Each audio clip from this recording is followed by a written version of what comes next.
ನಮಸ್ಕಾರ ಸ್ನೇಹಿತರೆ, welcome to my channel. ಗೃಹಲಕ್ಷ್ಮಿಯ 30ನೇ ಕಂತಿನ ಹಣ ಹೋದ ವಾರ ನಿಮಗೆ ಬಿಡುಗಡೆ ಶುರುವಾಗಿತ್ತು ನೋಡಿ. 2-3 ದಿವಸದಿಂದ ಇಲ್ಲಿವರೆಗೂ ಒಂದು 55% ಜನರಿಗೆ 30ನೇ ಕಂತಿನ ಹಣ ಬಂದಿದೆ ನೋಡಿ ಸ್ನೇಹಿತರೆ. ಇದ್ರ ಜೊತೆಯಲ್ಲಿ 31ನೇ ಕಂತಿನ ಹಣ ಕೂಡ ಬಿಡುಗಡೆ ಆಗಿದೆ ಅಂತ ನಮಗೆ ಕಮೆಂಟ್ ಬರ್ತಾ ಇದೆ. ಅಂದರೆ ಕೆಲವರಿಗೆ 4,000 ರೂಪಾಯಿ ಬಂದಿದೆ.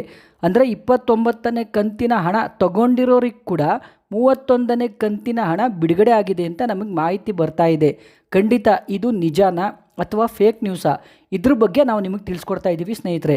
ನೀವೇನಾದರೂ ಫಸ್ಟು ಟೈಮು ನಮ್ಮ ವಿಡಿಯೋ ನೋಡ್ತಾ ಇದ್ದರೆ ದಯವಿಟ್ಟು ಸಬ್ಸ್ಕ್ರೈಬ್ ಮಾಡಿಕೊಂಡು ನೋಡಿ. ಸರ್ಕಾರದ ಎಲ್ಲ ಮಾಹಿತಿಗಳು ಹಾಗೂ ಗೃಹಲಕ್ಷ್ಮಿಯ ಖಚಿತ ಮಾಹಿತಿಗಳು ನಾವು ನಿಮಗೆ ತಿಳಿಸ್ಕೊಡ್ತಾ ಇದ್ದೀವಿ. ಯಾವುದೇ ರೀತಿ ಫೇಕ್ ನ್ಯೂಸ್ ಕೊಟ್ಟಿಲ್ಲ, ಮುಂದೆ ಕೂಡ ನಾವು ನಿಮಗೆ ಕೊಡಲ್ಲ. ಸ್ನೇಹಿತರೆ, ವಿಡಿಯೋನ ಎಲ್ಲೂ ಸ್ಕಿಪ್ ಮಾಡ್ದಂಗೆ ಪೂರ್ತಿ ನೋಡಿ. ಯಾಕಂದರೆ ನೀವು ಸ್ಕಿಪ್ ಮಾಡಿದ್ರೆ ನಾವು ಕೊಟ್ಟಿರೋ ಮಾಹಿತಿ ನಿಮ್ಗೆ ಅರ್ಥ ಆಗಲ್ಲ. ನೀವೇನಾದರೂ ನಮ್ಮನ್ನ ಫೇಸ್ಬುಕ್ಕಲ್ಲಿ ನೋಡ್ತಾ ಇದ್ದರೆ ದಯವಿಟ್ಟು ನಮ್ಮ ಫೇಸ್ಬುಕ್ ಪೇಜ್ನ ಫಾಲೋ ಮಾಡಿ.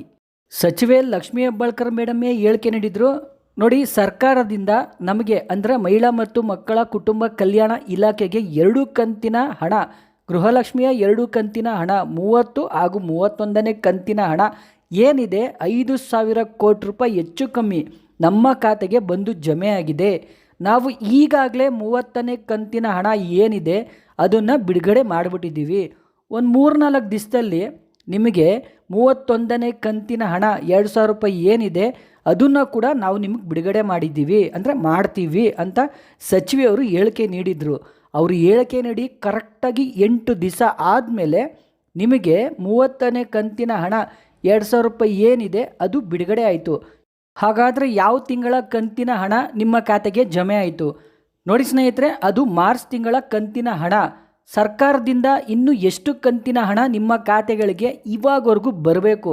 2025-2026ನೇ ಸಾಲಿನ ಮಾರ್ಚ್ ಹಾಗೂ ಫೆಬ್ರವರಿ ತಿಂಗಳ ಕಂತಿನ ಹಣ, ಒಟ್ಟು 2 ಕಂತಿನ ಹಣ, ಮತ್ತು 2026-2027 ಅಂದರೆ ಈ ವರ್ಷದ ನಿಮಗೆ ಏಪ್ರಿಲು ಮೇ 2 ಕಂತಿನ ಹಣ, ಒಟ್ಟು 4 ಕಂತಿನ ಹಣ ಬರಬೇಕು. ಮೇ ತಿಂಗಳು ಯಾಕೆ ಅಂತೀರಾ? ಇದೊಂದು ವಾರ ಕಳೆದ್ರೆ ಈ ತಿಂಗಳು ಕೂಡ ಕಳೆದೋಗುತ್ತೆ. ಒಟ್ಟು ಸರ್ಕಾರದಿಂದ 8,000 ರೂಪಾಯಿ ನಿಮ್ಮ ಖಾತೆಗಳಿಗೆ ಜಮೆ ಆಗಬೇಕು. ಮತ್ತು ಯಾವಾಗ ಜಮೆ ಆಗುತ್ತೆ? ಸದ್ಯಕ್ಕೆ ಹೊಸ ವಿಷಯ ಏನಪ್ಪ ಅಂದರೆ ನೋಡಿ ಸ್ನೇಹಿತರೆ, ಕನ್ಫ್ಯೂಷನ್ ಆಗಕ್ಕೆ ಹೋಗಬೇಡಿ. ಈಗ ಸದ್ಯಕ್ಕೆ ನಾಳೆಯೇ CM ಸಿದ್ದರಾಮಯ್ಯ ಅವರು ರಾಜೀನಾಮೆ ಕೊಡ್ತಾ ಇದ್ದಾರೆ ಅಂತ ಎಲ್ಲ ಸ್ಯಾಟಲೈಟ್ ಮಾಧ್ಯಮಗಳು ತೋರಿಸ್ತಾ ಇದ್ದಾರೆ. ಹಾಗಾದರೆ CM ರಾಜೀನಾಮೆ ಕೊಟ್ಟರೆ ನಿಮಗೆ ಇನ್ನು ಮುಂದೆ ಗೃಹಲಕ್ಷ್ಮಿಯ 2,000 ರೂಪಾಯಿ ಸಿಗುತ್ತಾ? ಯಾಕಂದರೆ ಸಚಿವೆ ಲಕ್ಷ್ಮೀ ಹೆಬ್ಬಾಳ್ಕರ್ ಮೇಡಮ್ಮೇ ಮಹಿಳಾ ಮತ್ತು ಮಕ್ಕಳ ಕುಟುಂಬ ಕಲ್ಯಾಣ ಇಲಾಖೆಯ ಖಾತೆ ಅವ್ರ ಹತ್ರನೇ ಇರುತ್ತಾ? ಯಾಕಂದರೆ ಹೊಸ CM ಬಂದರೆ ಖಂಡಿತವಾಗ್ಲೂ ಅವರ ಖಾತೆ ಚೇಂಜ್ ಆಗ್ಬೋದು. ಯಾಕಂದರೆ ಬಂದಿರೋ CM ಬಜೆಟ್ ಮಂಡನೆ ಮಾಡ್ತಾರೆ ನೋಡಿ. ಅದ್ರ ಜೊತೆಯಲ್ಲಿ ಒಂದು ವೇಳೆ CM ಚೇಂಜ್ ಆದರೆ ಖಂಡಿತವಾಗ್ಲೂ ಕ್ಯಾಬಿನೆಟ್ ಕೂಡ ಚೇಂಜ್ ಆಗುತ್ತೆ. ಅಂದರೆ ಯಾವ ಸಚಿವರು ಹೊಸ್ದಾಗಿ ಬರ್ತಾರೋ, ಯಾವ ಖಾತೆಗಳು ಯಾರಿಗೆ ಸಿಗುತ್ತೋ ಖಂಡಿತ ಗೊತ್ತಿಲ್ಲ. ಸರ್ಕಾರ ಮೇ ತಿಂಗಳಲ್ಲಿ ಅಧಿಕಾರಕ್ಕೆ ಬಂದು 3 ವರ್ಷ ತುಂಬಿದೆ. ಈ ಸಂದರ್ಭದಲ್ಲಿ CM ಅವರು ಚೇಂಜ್ ಆಗ್ತಾರಾ? ಖಂಡಿತವಾಗ್ಲೂ ಅಧಿಕೃತವಾಗಿ ಇನ್ನೂ ಗೊತ್ತಾಗಿಲ್ಲ. ಆದರೆ ಸ್ಯಾಟಲೈಟ್ ಮಾಧ್ಯಮಗಳು ನಾಳೆನೇ CM ರಾಜೀನಾಮೆ ಕೊಡ್ತಾ ಇದ್ದಾರೆ ಅಂತ ಹೇಳಿಕೆ ನೀಡಿದ್ದಾರೆ. ಅಂದರೆ 10ವರೆಗೆ ಮುಹೂರ್ತ ಕೂಡ ಇಟ್ಟಿದ್ದಾರೆ. ನೋಡೋಣ ಸ್ನೇಹಿತರೆ ಏನಾಗುತ್ತೆ ಅಂತ. ಆ ಬರೋ ಮುಖ್ಯಮಂತ್ರಿಗಳು CM ಸಿದ್ದರಾಮಯ್ಯ ಅವ್ರ ಥರ ಇರಬೇಕಲ್ಲ. ಯಾಕಂದರೆ ನೋಡಿ, ಇದು ಕಾಂಗ್ರೆಸ್ ಸರ್ಕಾರದ 5 ಗ್ಯಾರಂಟಿಗಳು. ಅದರಲ್ಲಿ 2 ಗ್ಯಾರಂಟಿ ಇವಾಗ ಸದ್ಯಕ್ಕೆ ಪರಿಷ್ಕರಣೆ ಮಾಡ್ತಾ ಇದ್ದೀವಿ ಅಂತ DCM DK ಶಿವಕುಮಾರ್ ಅವರೇ ಹೇಳಿಕೆ ನೀಡಿದ್ದಾರೆ. CM ಸಿದ್ದರಾಮಯ್ಯ ಅವರು ಹಣಕಾಸಿನ ಸಚಿವರಾಗಿದ್ದರು ನೋಡಿ. ಅವರು ಗೃಹಲಕ್ಷ್ಮಿಯರಿಗೆ ಸ್ವಲ್ಪ ಒಲವು ಜಾಸ್ತಿನೇ ಇತ್ತು. ಖಂಡಿತ ಬಡವರ ಪರ CM ಸಿದ್ದರಾಮಯ್ಯ ಅವರು ಇದ್ದರೂ ಮುಂದೆ ಕೂಡ ಇರ್ತಾರೆ. CM ಸ್ಥಾನದಲ್ಲಿ ಇರ್ತಾರೋ ಇಲ್ವೋ ಅದು ನಾಳೆ ನಮಗೆ ಗೊತ್ತಾಗ್ಬೋದು, ನಾಳೆ ಅಥವಾ ನಾಡಿದ್ದು ನೋಡೋಣ ಸ್ನೇಹಿತರೆ. ಒಟ್ಟಿನಲ್ಲಿ ಗೃಹಲಕ್ಷ್ಮಿಯ ಹಣ 2,000 ರೂಪಾಯಿ ಯಾರು ಕೊಡ್ತಾಯಿದ್ರು ಅಂತ 1,25,00,000 ಗೃಹಲಕ್ಷ್ಮಿಯ ಫಲಾನುಭವಿಗಳಿಗೆ ನೀವು ಕೇಳಿದ್ರೆ ಖಂಡಿತ ಅದು CM ಸಿದ್ದರಾಮಯ್ಯ ಅವರೇ ಕೊಡ್ತಾಯಿದ್ರು ಅಂತಾರೆ ಹೊರತು ಕಾಂಗ್ರೆಸ್ ಸರ್ಕಾರದ 5 ಗ್ಯಾರಂಟಿಗಳಲ್ಲಿ ಇದು ಒಂದು ಗ್ಯಾರಂಟಿ ಅಂತ ತುಂಬ ಜನ ಹೇಳಿಕೆ ನೀಡಕ್ಕೆ ಹೋಗಲ್ಲ. ಯಾಕಂದರೆ CM ಸಿದ್ದರಾಮಯ್ಯ ಅವರೇ ಒಂಚೂರು ಮುಂದೆ ನಿಂತು ಗೃಹಲಕ್ಷ್ಮಿಯರಿಗೆ ಹಣ ಬಿಡುಗಡೆ ಮಾಡಿಸ್ತಾ ಇದ್ರು ಅಂತ ಎಲ್ಲರೂ ಕೂಡ ಹೇಳ್ತಾ ಇದ್ದಾರೆ. ನೋಡೋಣ ಸ್ನೇಹಿತರೆ ಮುಂದೆ ಏನಾಗುತ್ತೆ ಅಂತ. ನೋಡಿ, ಪೆನ್ಷನ್ ಹಣ ಕೂಡ ನೀವು ಕೇಳ್ತಾ ಇದ್ರಿ. 1 ಕಂತಿನ ಹಣ, ಒಟ್ಟು 2 ಕಂತಿನ ಹಣ ಡ್ಯೂ ಇತ್ತು. 1 ಕಂತಿನ ಹಣ ಖಂಡಿತವಾಗ್ಲೂ ಬಿಡುಗಡೆ ಶುರುವಾಗಿದೆ. ಅದು ಏಪ್ರಿಲ್ ತಿಂಗಳ ಕಂತಿನ ಹಣ ಅಂತ ನಮಗೆ ಮಾಹಿತಿ ಬರ್ತಾ ಇದೆ. ಖಂಡಿತ ಬಿಡುಗಡೆ ಶುರುವಾಗಿದೆ. ಪೆನ್ಷನ್ ಹಣದ ಬಗ್ಗೆ ನೀವು ಕೇಳಿದರೆ ನೋಡಿ, ಒಂದು ಕಂತಿನ ಹಣ ಬಿಡುಗಡೆ ಶುರುವಾಗಿದೆ. ಯಾವುದೇ ಕಾರಣಕ್ಕೂ ಡೌಟ್ ಬೇಡ. ನೋಡಿ ಸ್ನೇಹಿತರೆ, ಕಾಂಗ್ರೆಸ್ ಪಕ್ಷದ 5 ಗ್ಯಾರಂಟಿಗಳಲ್ಲಿ ಒಂದು ಗ್ಯಾರಂಟಿ ಗೃಹಲಕ್ಷ್ಮಿಯ 2,000 ರೂಪಾಯಿ ಹಣ.